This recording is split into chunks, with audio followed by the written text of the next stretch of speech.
Across the world, from the islands of the Far East, throughout cities in the West, the Church of Christ continues the construction of new houses of worship. This process goes beyond new builds. In many locations, former churches and properties are acquired and renovated for worship in the Church of Christ.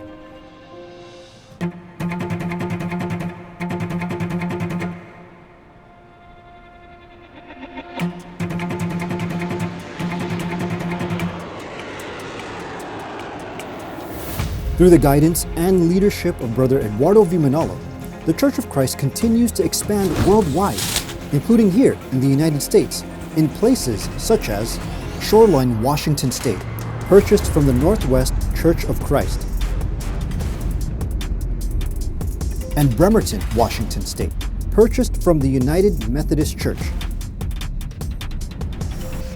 to the Midwest in Lamont, Iowa, purchased from the Catholic Church, and many more in the cities of Temecula, California, Fontana, California, Woodbury, New York, Lake County, Illinois, Windham, Connecticut, and Oklahoma City, Oklahoma.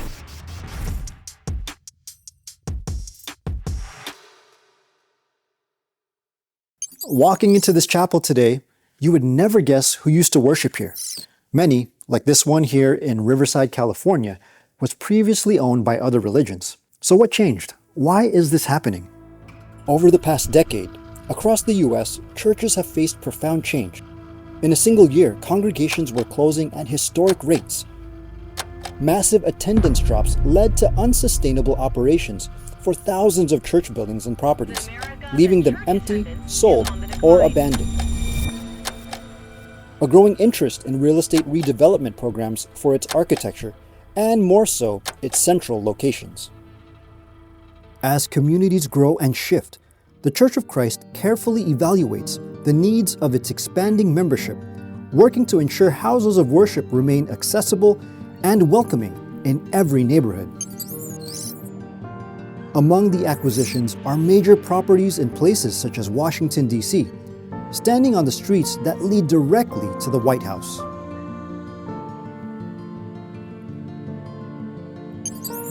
In Chicago, a former Lutheran worship building designated as a historic building.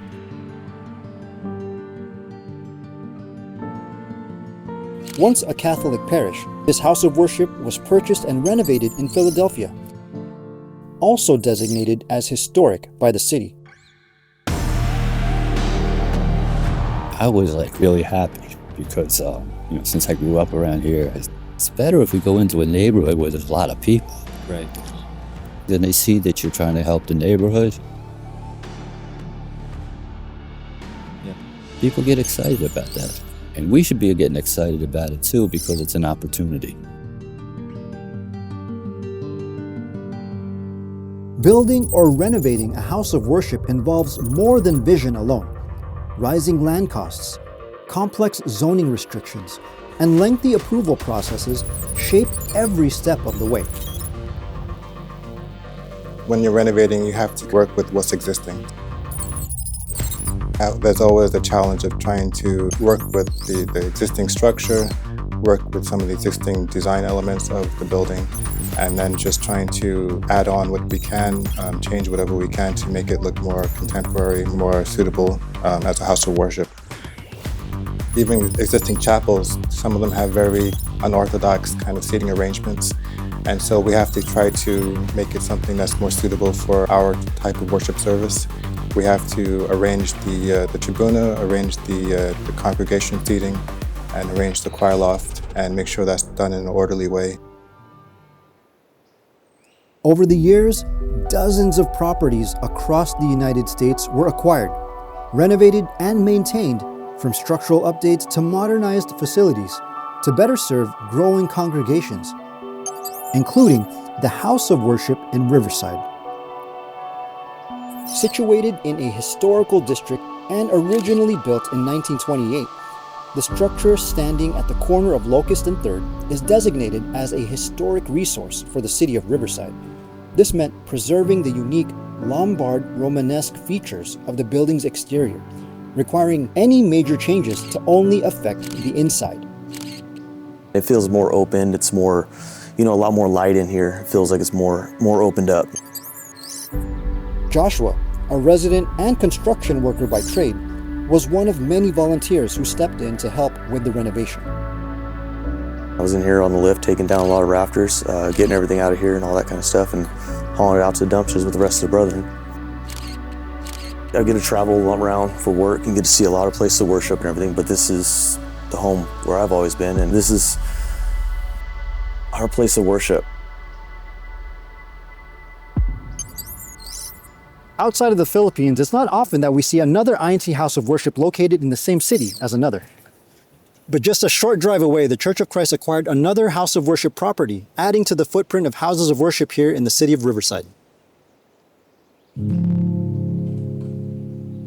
Acquired from the Arlington Christian Church, the property sits on over 3 acres and faces a main street. After being renovated to reflect more of the Church of Christ design, this house of worship was dedicated in 2016.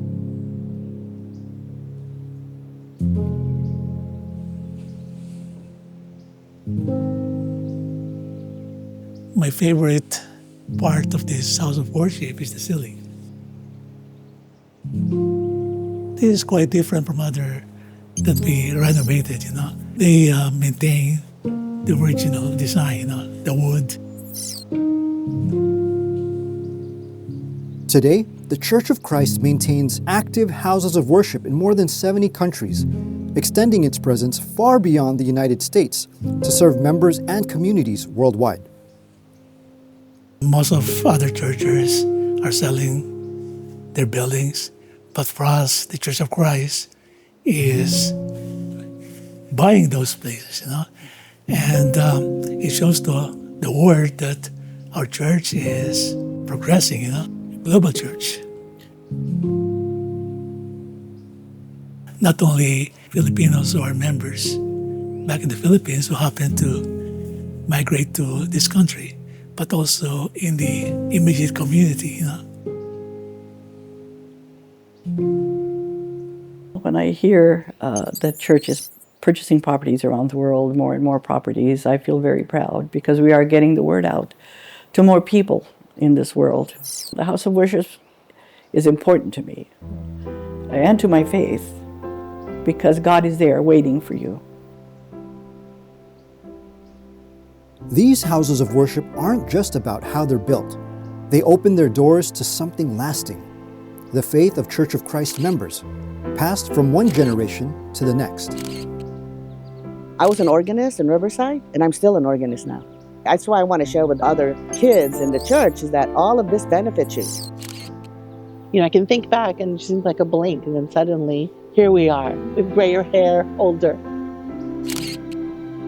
My parents have passed, a couple of our other, pioneers have passed.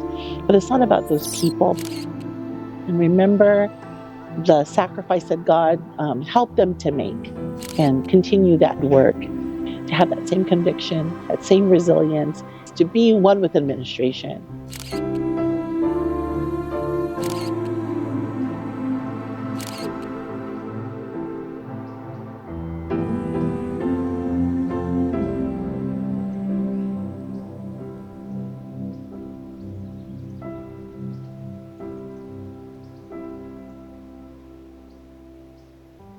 Over the past decade, more than 4,000 worship buildings have been dedicated worldwide under the administration of the executive minister, Brother Eduardo V. Manalo. The church will continue to grow, continue to expand, and we'll have many more beautiful houses of worship that the brethren can use to serve and to worship at. The church will continue to purchase more properties because of the growing needs of the brethren in different parts of the world. The church continues to expand. That's going to continue to happen, as time goes on. The work I don't think will ever stop. It's important to take care of course, God's house of worship. This is where we have our moments with Him. I'm so grateful that The church has grown so much so many people can experience that. It's such a blessing to have.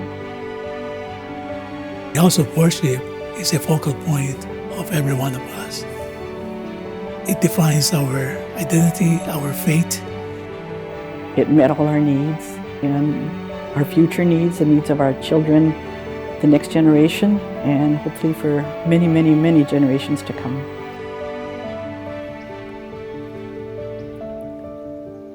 Houses of worship are filled with memories that have strengthened and inspired the faith of members of the Church of Christ today.